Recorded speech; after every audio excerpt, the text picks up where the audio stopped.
It began with a single sentence. Piers Morgan, staring straight into the camera, his voice calm but edged with disbelief. Something about this doesn't add up. Those 6 words tore through the noise like a blade.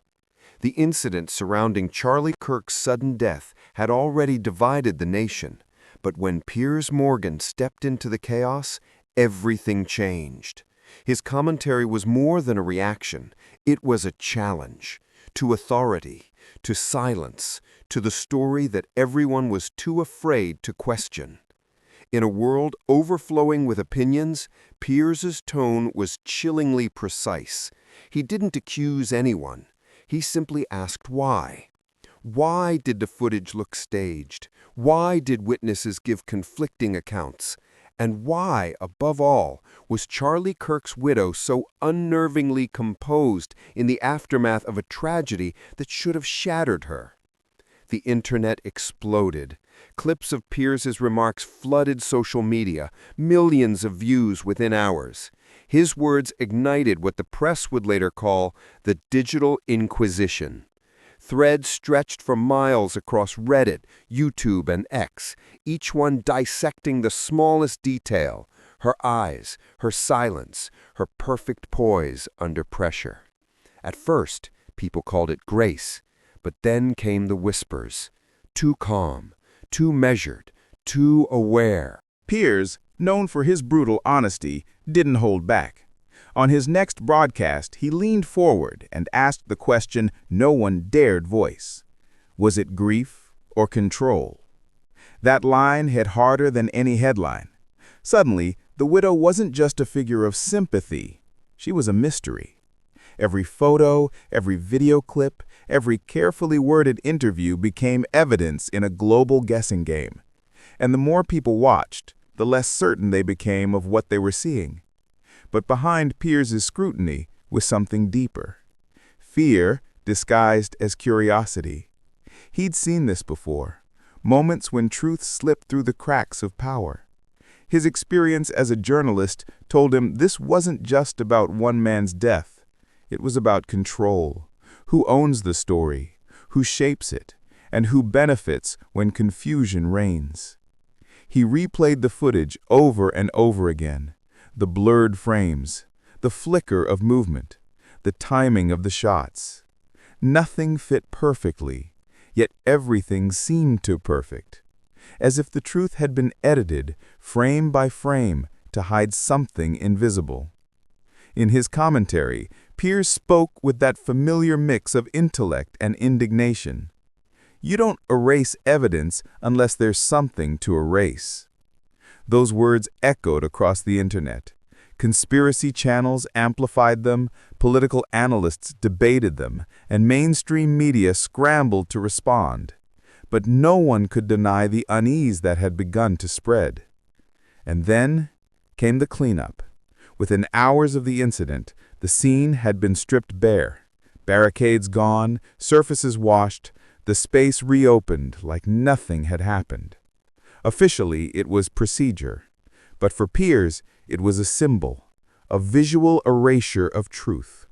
He called it the silence of action, the kind of quiet that screams louder than chaos. And as he spoke, people began to listen differently. They weren't just hearing his words, they were feeling the weight behind them. Something about the widow's composure, the rushed investigation, the missing details. It all felt orchestrated. Piers didn't accuse her outright. He didn't need to. He understood that power often hides behind politeness, and silence, the kind that seems dignified, can sometimes be a shield. In that silence, he saw what others refused to see. Not sorrow, but strategy. By the next week, the narrative had changed. What began as speculation had become an obsession. Piers Morgan's quiet curiosity had turned into a wildfire, and the widow, once seen as the embodiment of dignity, was now painted as an enigma wrapped in designer grief. The internet called her the Ice Queen. Unflinching, elegant, controlled. Every gesture she made was dissected in slow motion, every pause analyzed like a confession. But while social media raged, Piers remained composed.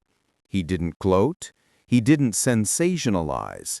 Instead, he leaned back in his chair during his primetime segment and asked a question that froze millions of viewers mid-scroll.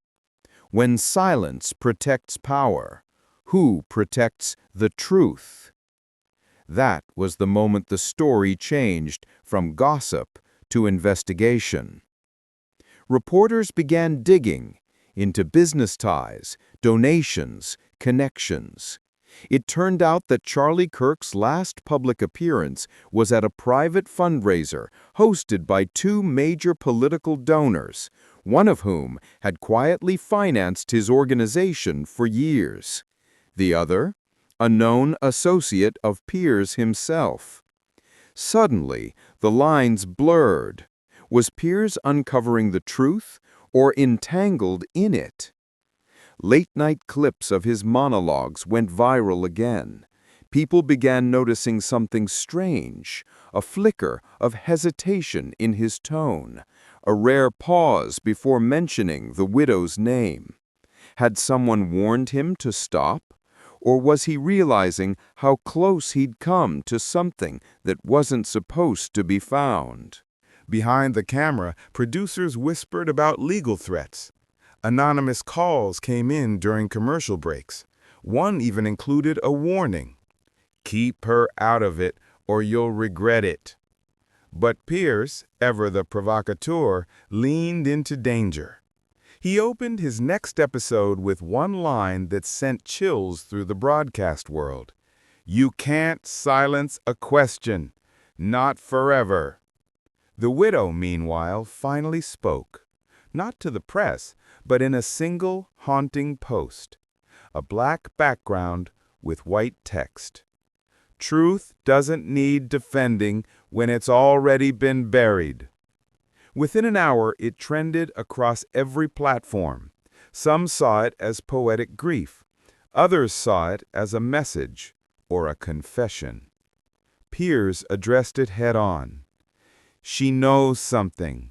Maybe not everything, but enough to be dangerous, and that's why they want her silent. The tension became unbearable. Every night, millions tuned in, not just to hear what he'd say next, but to watch how he said it. His tone grew softer, more deliberate, less anger, more fear. Because now, even Piers Morgan was starting to look over his shoulder.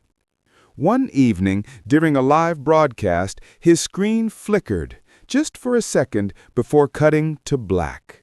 When the feed returned, his expression had changed. Gone was the confident host. In his place was a man who knew he was no longer just reporting a story. He was in it. He took a breath, leaned forward, and said quietly, "If something happens to me, remember one thing. She wasn't the only one who knew." The studio fell silent. Viewers held their breath. And then, just like that, he smiled, that sharp, almost taunting grin he was known for. "We'll be right back," he said, but everyone watching knew he wouldn't. The next day, the show aired a pre-recorded episode. Piers didn't appear live again for nearly 2 weeks. When he finally returned, he didn't mention the widow, the footage, or the threats. His first words back were chillingly simple. "Some stories tell themselves. Some stories bury their tellers." And with that, he moved on. But the audience never did. Because deep down, everyone knew the questions hadn't been answered. They'd only been silenced.